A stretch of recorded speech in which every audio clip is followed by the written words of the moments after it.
Hello everyone, welcome to my channel amazing આરાધના.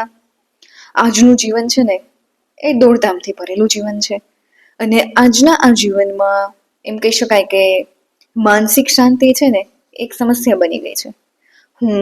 તમે આપણે બધા ફિઝિકલી કરતા છે ને મેન્ટલી એમ કહી શકાય કે મેન્ટલી સ્ટ્રેસ, પછી મેન્ટલી ડિપ્રેસ્ડ, મેન્ટલી આપણે છે ને ઘણી વખત ડિસ્ટર્બ પણ થઈ જતા હોઈએ છીએ. એટલે સ્ટ્રેસ, એન્ઝાયટી આ બધાને કારણે છે ને આપણે માનસિક રીતે ખૂબ જ આમ એમ કહી શકાય કે આપણું જીવન છે ને ટેન્શન ભરેલું જ રહેતું હોય છે. તમે મને કોમેન્ટ કરો કે કોને કોને એવું થાય છે. આમ આપણને છે ને ચિંતા નાની નાની વાતમાં, વધારે પડતા વિચારો, આ બધું છે ને આપણને બહુ ડિસ્ટર્બ કરે છે. સાચું કહ્યું કે નહીં? તો હવે આ સમયમાં આપણે એમ કહી શકાય કે આ માનસિક શાંતિ માટે શું કરવું જોઈએ? તો કે એક તો છે ને પોતાની જાત માટે સમય ફાળવો. કેમ કે તમારું મન જ તમારું સૌથી મોટું છે ને એ સાથી બની શકે છે. તો આજના આ વિડીયોમાં આપણે એવી 5 ડેઈલી હેબિટ્સ, દૈનિક આદતો વિશે વાત કરીશું કે જે તમને માનસિક શાંતિ લાવવામાં કે એમ કહી શકાય કે તમને પોતાને સારું લાગશે એ માટે જરૂરી છે, ખૂબ જ ફાયદાકારક છે.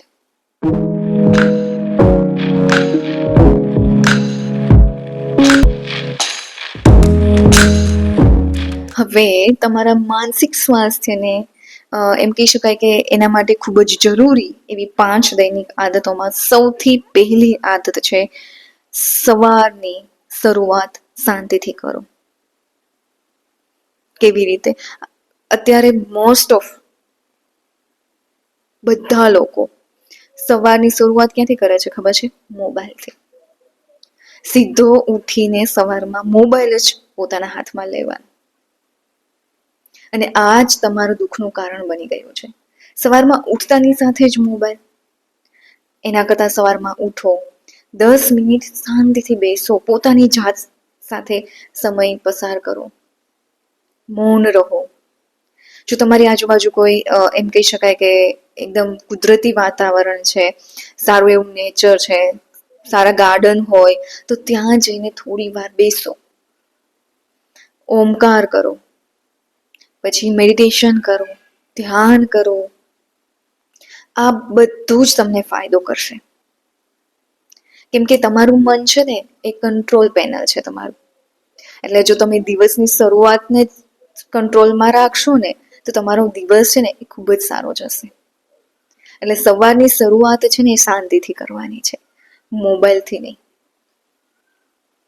હું ટીપ આપું છું આ તમને કે દરરોજ 10 મિનિટ મેડિટેશન કરો, ઓમકાર કરો. ઓમ બોલશો તો પણ તમને એક પ્રકારની તમને છે ને મનમાં શાંતિ થશે. તમારો આખો દિવસ છે ને ખૂબ જ સરસ જશે. હું ગેરંટી સાથે કહું છું, 100% ગેરંટી. દરરોજ 10 મિનિટ ઓમકાર કરો, મેડિટેશન કરો, બરાબર છે? એ તમારા માટે ખૂબ જ ફાયદાકારક છે. સવારમાં એ કરવું ન ગમે તો થોડી વાર 10 મિનિટ 15 મિનિટ ચાલી આવો કોઈ સારા ગાર્ડનમાં કે જ્યાં તમને નેચર જોવા મળે, કુદરતી વાતાવરણ હોય આજુબાજુ. એટલે સવારની શરૂઆત છે ને એ શાંતિથી કરો. હવે માનસિક સ્વાસ્થ્ય માટે ખૂબ જ જરૂરી એમાં નંબર 2 આવે છે યાદી લખવી, ગ્રેટિટ્યુડ જર્નલિંગ. રોજ સવારે અને સાંજે 3 વસ્તુઓ લખો કે જેના માટે તમે આભારી છો. હું એક એક્ઝામ્પલ આપું કે હું આજનો આ મારો દિવસ છે એ ખૂબ જ સારો ગયો, એના માટે ખૂબ આભારી છું. હું મારા ફેમિલી માટે આપની ખૂબ આભારી છું ઈશ્વર. તમે મને જે કંઈ આપ્યું છે અને મારી આજુબાજુ જે કંઈ પણ છે એના માટે હું આભારી છું. બસ આ સિમ્પલ ટેકનિક એ તમારા માઇન્ડને છે ને એ પોઝિટિવિટી તરફ વાળે છે. આ સિમ્પલ ટેકનિક છે એ તમારા મનને છે ને તરત પોઝિટિવ વેમાં તમને લઈ જશે. અને આ ગ્રેટિટ્યુડ છે ને એ એન્ટી ડિપ્રેશનની દવા છે અને એકદમ કુદરતી દવા છે. એટલે દરરોજ એક આ આદત રાખો ગ્રેટિટ્યુડ પ્રેક્ટિસની, ગ્રેટિટ્યુડ જર્નલિંગની. દરરોજ સવારે અને સાંજે ખાલી તમારે 3 વસ્તુ લખવાની છે કે જેના માટે તમે ભગવાનના, તમે ઈશ્વરના ખૂબ જ આભારી છો. અને આવી સરસ કુદરતી દવા હોય આપણી પાસે તો પછી એનાથી વધારે શું જોઈએ? ટ્રાય તો કરો. નંબર 3 છે શારીરિક કસરત. દિમાગ અને શરીર છે ને એ બંને જોડાયેલા છે. તમે જ્યારે દરરોજ ફક્ત 10 મિનિટ કે 15 મિનિટ ચાલો છો, યોગ કરો છો, નાચો છો, તમને જે કંઈ એક્સરસાઇઝ ગમતી હોય, તમારું શરીર મૂવ થવું જોઈએ. બાકી તમે ઝુંબા કરો, જીમ જાઓ, ઘરે ચાલો, બહાર ચાલવા જાઓ, ઘરે નાચો, તમારું શરીર મૂવ થવું જોઈએ. બસ એટલી વાત છે. એનાથી શું થશે ખબર છે? જ્યારે તમારું શરીર મૂવ થાય છે, તમે આવી કોઈ એક્સરસાઇઝ કરો છો, ચાલો છો, તો એના લીધે તમારા શરીરમાં, તમારા મગજમાં છે ને એક હેપી હોર્મોન્સ પેદા થાય છે. અને આ હેપી હોર્મોન્સ છે એ તમારી અંદર જે રહેલી નિરાશા છે, તમારી અંદર રહેલું ટેન્શન, ચિંતા, એન્ઝાયટી, આ બધાને કંટ્રોલમાં રાખે છે. એની સામે લડવાની તાકાત આપે છે આ શારીરિક કસરતો. જો તમારી પાસે સવારમાં બહુ વધારે ટાઈમ ન હોય તો 10 મિનિટ તો ટાઈમ નીકળે જ ને. એ 10 મિનિટ ચાલો, 10 મિનિટ યોગ કરો, એક્સરસાઇઝ કરો, જીમ જાઓ, જે કરવું હોય એ કરો. તમને ગમતી પ્રવૃત્તિઓ જે કરવી હોય એ કરો, પણ તમારા શરીરને એટલું મૂવ કરવું જરૂરી છે. તો જ તમારા શરીરમાં છે એ હેપી હોર્મોન્સ પેદા થશે, જે તમને માનસિક સ્વાસ્થ્યમાં સામે લડવા માટે અને ખુશ રહેવા માટે જરૂરી થઈ જશે.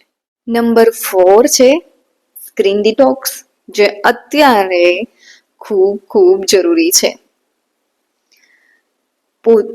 તમે ગમે તે ડિજિટલ વસ્તુ વાપરતા હોય, ફોન છે, ટીવી, લેપટોપ, એનાથી થોડા સમય માટે દૂર જાઓ. દિમાગને, મનને શાંતિ આપવા માટે છે ને ડિજિટલ મૌન પણ બહુ જ જરૂરી છે અત્યારના સમયમાં. કેમ કે અત્યારે તમે જુઓ તો તમારી આજુબાજુ બધે ડિજિટલ, લેપટોપ, ટીવી, મોબાઈલ, જે તમને છે ને એનાથી તમને દૂર જ નથી કરતા. આપણે એના તરફ ખેંચાયેલા જ રહીએ છીએ. આપણે 1 મિનિટ પણ એના વગર એમ કહી શકાય કે ચાલતું નથી. કોઈ ને કોઈ તો જોઈએ જ, કાં ફોન જોઈએ, કાં ટીવી જોઈએ, કાં લેપટોપ જોઈએ. એટલા માટે દરરોજ 1 કલાક, ફક્ત 1 કલાક તમારે આવી ડિજિટલ કોઈ પણ વસ્તુઓથી દૂર રહેવાની ટેવ પડવાની છે, જે તમારા માટે ખૂબ ઉપયોગી બની રહેશે. જ્યારે તમે 1 કલાક માટે એનાથી દૂર રહેશો ને, તો તમે તમારા પોતાના માટે સમય કાઢી શકશો. તમારું મન શાંત રહેશે. તમે તમારી અંદર જે ક્રિએટિવિટી છે એ બહાર આવશે. તમે પોતાના માટે કંઈક કરશો, તમે પોતાની જાત સાથે થોડી વાર બેસશો. એટલા માટે સ્ક્રીન ડિટોક્સ એ અત્યારે આજના સમયમાં બહુ જ જરૂરી છે. અને એમાં પણ રાત્રે સૂતા પહેલા જેમ બને એમ તમે આ સ્ક્રીન ટાઈમ છે એ ઓછો કરી નાખશો તો એ સૌથી વધારે ફાયદાકારક બની રહેશે. ટ્રાય કરજો. લાસ્ટ નંબર 5 છે પોતાની સાથે વાતચીત. દરેક દિવસ, દરરોજ દિવસમાં તમારું મન છે ને તમારું મૂલ્યાંકન કરે છે. એટલે તમારે દરરોજ તમારા મનને છે ને એ હકારાત્મક મેસેજ આપવાનો છે, પોઝિટિવ મેસેજ જ આપવાનો છે. કારણ કે તમે જે રીતે વિચારશો, તમે જે રીતે બોલશો, એ જ તમારા મનમાં ચાલશે અને એ જ ક્રિએટ થશે. હા, પણ સાથે સાથે મહેનત પણ જોશે. ખાલી બોલવાથી કે વિચારવાથી કે કરવાથી બધું થઈ જશે એવું નથી. હું ઘણી વખત કહું છું અને આજે પણ કહું છું કે ધારો કે તમારે જીવનમાં સફળ થવું છે, બરાબર છે, તમારું લક્ષ્ય છે કે તમારે ખૂબ જ સારા પેઇન્ટર બનવું છે, બરાબર છે, તમે નક્કી કર્યું અને તમે મેનિફેસ્ટ કરો છો અને પોઝિટિવ વિચાર જ કરો છો, પોતાના મનને પોઝિટિવ વિચાર આપો છો, તમે વિઝ્યુલાઇઝેશન પણ એવી જ રીતે કરો છો. તમે એના માટે કરતા કંઈ નથી, બસ ખાલી બેઠા બેઠા આ જ કરો છો કે એના માટે તમારે સારું પેઇન્ટિંગ બનાવવું છે તો તમારે એમાં મહેનત કરવી પડશે, જાણવું પડશે કે કેવી રીતે હું કરું તો એમાં હું આગળ વધી શકું. બધું કરવું પડે ને, કે બેઠા બેઠા ફક્ત વિઝ્યુલાઇઝેશનથી કે પછી બોલવાથી કે વિચારવાથી તમે મોટા પેઇન્ટર બની જશો? નહીં, મહેનત પણ જોશે. એના માટે રાત દિવસ મહેનત કરવી પડશે, ત્યારે તમે એ લેવલ સુધી પહોંચી શકશો. ફક્ત બેસી રહેવાથી બોલવાથી કશું જ નથી થવાનું. મેનિફેસ્ટેશન 100% કામ કરે છે, પણ એ ક્યારે કરે છે કે જ્યારે તમારી મહેનત પણ હોય. એમાં મહેનત ના હોય અને ફક્ત મેનિફેસ્ટેશન નહીં, બંને સાથે. અને 100% કામ કરે છે મેનિફેસ્ટેશન, 100%. પણ સાથે તમારી મહેનત પણ એટલી જ જોઈએ. તો તમે હકારાત્મક મેસેજ તમારા મનને મોકલી શકો છો કે હું ક્ષમાશીલ છું, હું શક્તિવાન છું, હું એમ કહી શકાય કે હું ખૂબ જ ભાગ્યશાળી છું. આવા પોઝિટિવ મેસેજ છે ને દરરોજ તમે તમારા મનને આપી શકો છો, કે જેનાથી તમારામાં પોઝિટિવિટી આવે અને એ જ તમારી અંદર છે ને એ કોન્ફિડન્સ લાવશે, ઇનર પીસ અને ક્લેરિટી પણ વધારશે. એટલા માટે દરરોજ તમે તમારા મનને છે ને એ પોઝિટિવ મેસેજ આપતા રહો. સાથે સાથે મેનિફેસ્ટેશન પણ કરો, પણ મહેનત ડબલ કરવી પડશે. જ્યારે તમે મહેનત ડબલ કરશો અને મેનિફેસ્ટેશન કરશો તો ચોક્કસ તમારે જે જગ્યાએ પહોંચવું છે ને એ પહોંચી શકશો. પણ મહેનત વગર કશું જ નહીં થાય. માનસિક તંદુરસ્તી, માનસિકતાની વાત આવે ને એટલે બધાને પહેલા તો પાગલખાનાની જ યાદ આવે, બરાબર છે ને? પણ માનસિક તંદુરસ્તી એ માત્ર પાગલખાનાની બાબત નથી. એ તમારા રોજબરોજના જીવનમાં એનર્જી, મૂડ, રિલેશનશિપ્સને પણ અસર કરે છે અસર. એટલે જો તમારું મન ખુશ છે તો તમારું જીવન સુખી બની શકે છે, અને સુખી બને જ છે. પણ તમારું મન છે એ ખુશ હોવું જોઈએ. રોજના જીવનમાં ફક્ત આ 5 આદતોને તમે અપનાવી તો જુઓ, ટ્રાય તો કરો, અને અઠવાડિયા પછી જોવો તમને કેટલું તમારા જીવનમાં તમને ફેર લાગે છે, કેટલું તમારું જીવન છે ને બદલાય છે. અને તમે પોતે જ એમ કહેશો કે મારું મન છે ને મારું સાથી બની ગયું છે.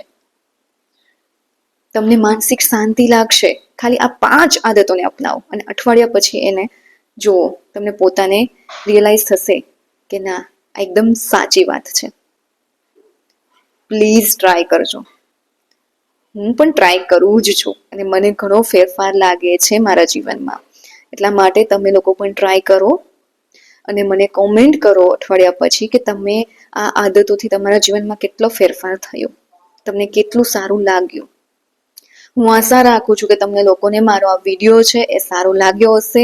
અને જો સારો લાગ્યો હોય તો અમારા વિડીયોને લાઈક કરો, શેર કરો અને અમેઝિંગ આરાધના પર સબસ્ક્રાઇબ કરવાનું ભૂલશો નહીં. Thank you.